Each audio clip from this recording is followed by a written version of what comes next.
Boys, welcome in. Playoff edition. Oh, I'm so excited. Freaking week 14 is finally upon us.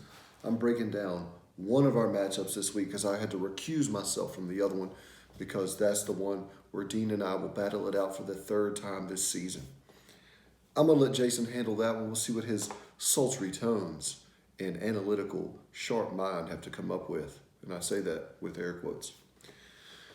So I'm breaking down number 6 Corey 5-8 versus number 3 Bryson 8-5.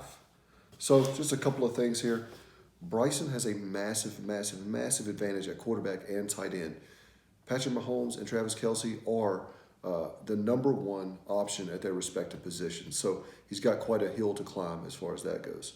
But Corey actually has a points advantage right now in projections wise at every single other offensive position. I think maybe one of them, Bryson might have him by 0.03 points or something like that. But for the most part, Corey has an advantage at every other position.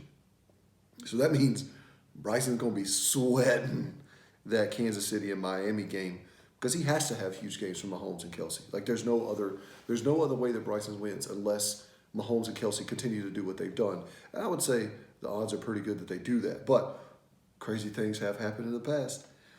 Both of Corey's quarterbacks, speaking of Patrick Mahomes and great quarterbacks, both of his quarterbacks have brutal matchups. Josh Allen versus Pittsburgh and Deshaun Watson at Chicago. So it'll be interesting to see what Corey does there. Right now, I believe he has Deshaun Watson in. I'm wondering if a tilt will happen. So like, oh, I don't know who I'm going to play.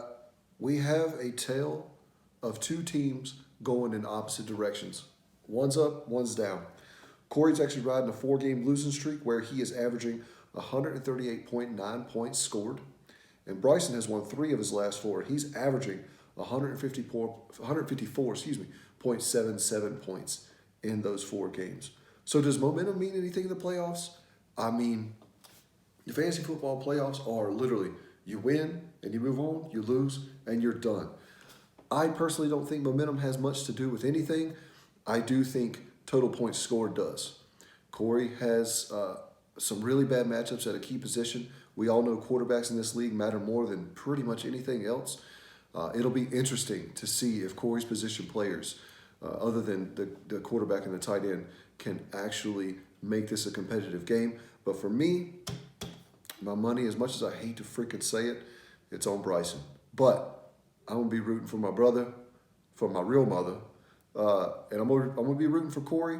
But whoever wins this game here, y'all gonna get to go ahead and play Jason in the next round. So there's my breakdown for y'all. Hopefully we have a good competitive game and not a blowout. But we'll see. We'll see what happens. Let's stay tuned to see what Jason has to say. Later, boys.